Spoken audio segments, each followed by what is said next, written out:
Welcome back to True Lens. In 1989, the Chinese Communist Party did something that shocked the world. They crushed a student-led movement in Tiananmen Square, not with debate or compromise, but with tanks and bullets. Thousands died, and the images of blood-soaked streets and a lone man blocking a column of tanks became synonymous with state brutality. That massacre wasn't just a response to calls for democracy. It was about the economy, unemployment, and the growing frustration of a generation that saw no future. Fast forward to 2025, and the signs are disturbingly familiar.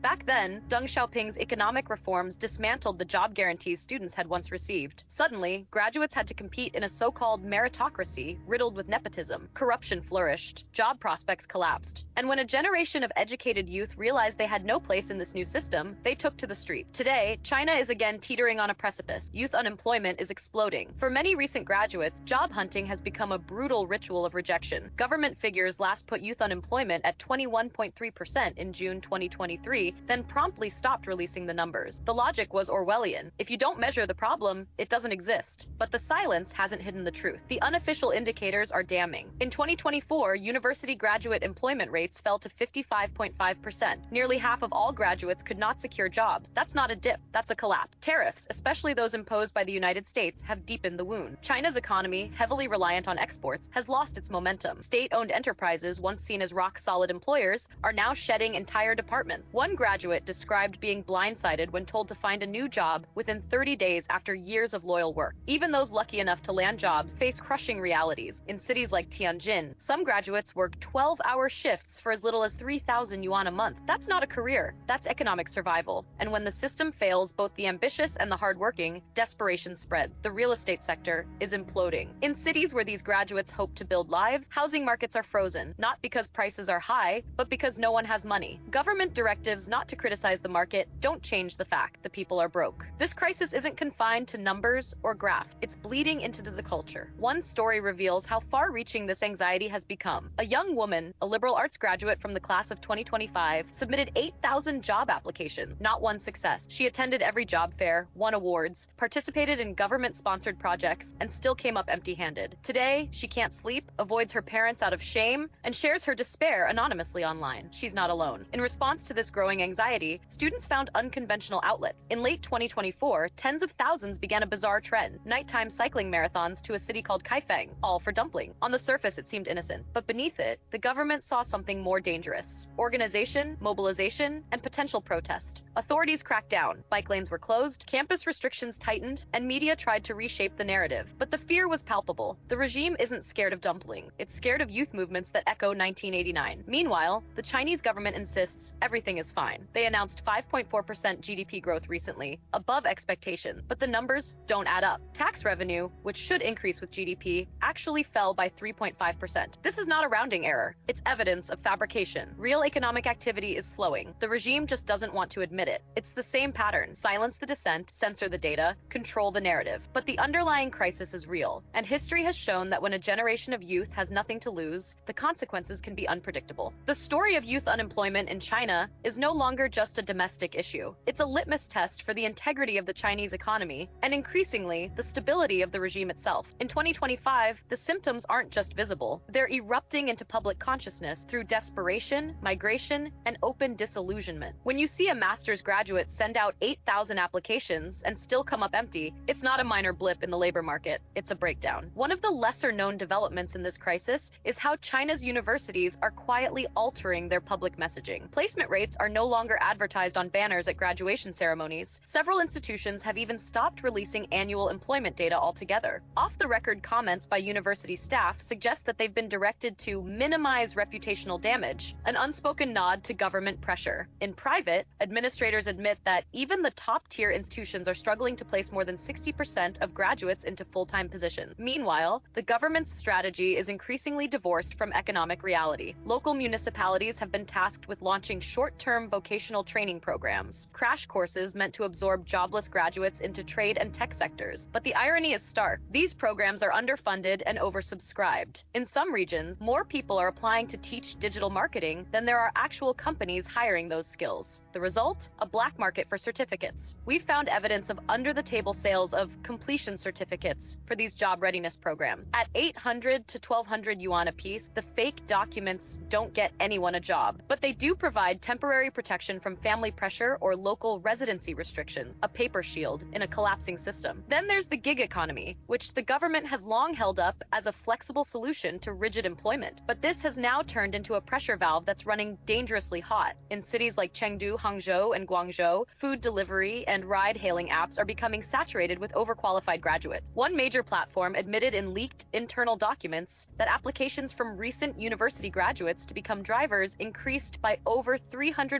in the past year. Many of them are not even accepted, not because the platform has standards, but because demand for new drivers has already collapsed. With the CCP suppressing unemployment data and universities obscuring placement records, students have turned to encrypted messaging apps and private forums to share uncensored updates. Screenshots circulate showing hundreds of job seekers waiting outside recruitment offices only to be told all roles were filled days earlier. Others document outright scams, fake recruiters asking for training fees up front and vanishing after. For the Chinese government, the most alarming element isn't just the scale of the problem, it's the organization. Across several cities, graduates have begun forming informal jobless alliances. These aren't protests, not yet. They start as meetups, support circles, and online spaces where people vent or exchange leads. But the commonality of their stories is breeding something harder to contain: collective consciousness. In authoritarian regimes, this is where trouble begins. And that's precisely what has the CCP rattled. In March 2025, leaked footage showed undercover officers attending youth seminars disguised as career coaches. Several sessions were abruptly canceled after state security agents suggested they lacked proper registration. At least 2 university clubs, both dedicated to career networking, were shut down for promoting dissatisfaction. This wasn't about ideology, it was about joblessness. And even that is now political. The ripple effects are spreading. Rural provinces, once seen as employment safety nets, are experiencing reverse migration. Young people unable to sustain themselves in urban centers are returning to their hometown, not to find work, but to cut costs. But these villages offer no real employment either. It's the return of educated but idle youth, a demographic that in modern Chinese history has only ever meant instability. And still, CCP propaganda rolls on. In April 2025, a series of new state-sponsored documentaries aired on CCTV focused on young pioneers succeeding through perseverance. They follow individuals who left big cities to start businesses in the countryside, selling tofu, building co-ops, running repair shops. What they don't show are the thousands more who tried and failed. What they don't mention is the crushing debt, the lack of credit access, or the local corruption that makes small business nearly impossible in rural China. This is not a generation that lacks ambition. It's a generation trapped in an economy built to serve the party, not the people. And that gap between what China's youth were promised and what they've received is no longer a quiet grievance. There's a term circulating now in Chinese online spaces, Tangping 2.0. The original Tangping, lying flat, was a passive rejection of hustle culture, a quiet protest against the pressures of China's hyper-competitive system. But this new wave isn't passive. It's not about checking out, it's about pushing back. Young people are beginning to embrace Bailan, let it rot. It's cynical, dark, and disillusioned. And it's spreading. Memes mocking job fairs as cosplay events for recruiters. Viral videos showing graduates framing their degrees as decorative art. Comment sections filled with sarcasm about building the Chinese dream on ramen and rental debt. These are more than jokes. They're cultural defiance. And while China's official media desperately tries to spin the narrative, highlighting youth who find joy in labor or start anew in agriculture, the reality is stark. Hope is not a renewable resource. Once it's depleted, regimes face a much deeper crisis than unemployment. They face a crisis of belief. Xi Jinping's administration knows this. That's why youth unemployment data was pulled from public release in 2023, a rare admission that transparency itself had become too dangerous. In its place came euphemism, structural transition, temporary mismatch, talent redistribution. But every sanitized word only inflames the sense that the government is gaslighting an entire generation. There's also growing international fallout. As China tries to rebrand itself in the post-COVID global economy, foreign investors are starting to ask hard questions. How can you trust growth figures from a nation that won't publish youth employment data? How sustainable is your workforce when your most educated citizens are disengaged and underemployed? Even the military has noticed. Recruitment campaigns targeting university students have increased, but enlistment numbers haven't. One insider from a coastal province told us that new cadet turnout was half of what was expected in early 2025. The offer of a government salary, housing, and guaranteed work used to be appealing. Now, even that isn't enough to overcome the mistrust. So where does this go? The answer might lie in China's past, specifically the Tiananmen generation. The parallels aren't perfect, but the pattern is familiar. A rising class of educated youth, locked out of opportunity, begins to realize that obedience won't buy them a future. In 1989, that turned into protest. In 2025, it might look different. Digital, decentralized, deniable. But the tension is real. The government can suppress numbers. It can censor language. It can shut down forums and threaten organizers. But what it cannot do is generate jobs out of thin air or restore faith in a broken promise. This isn't just a youth unemployment crisis. It's a generational reckoning. And if China's leaders continue to respond with denial and distraction, they're not just risking economic fallout. They're lighting the fuse on something far harder to contain. This is TrueLens. If you found this report helpful, subscribe for more unfiltered looks at the world's shifting power dynamics.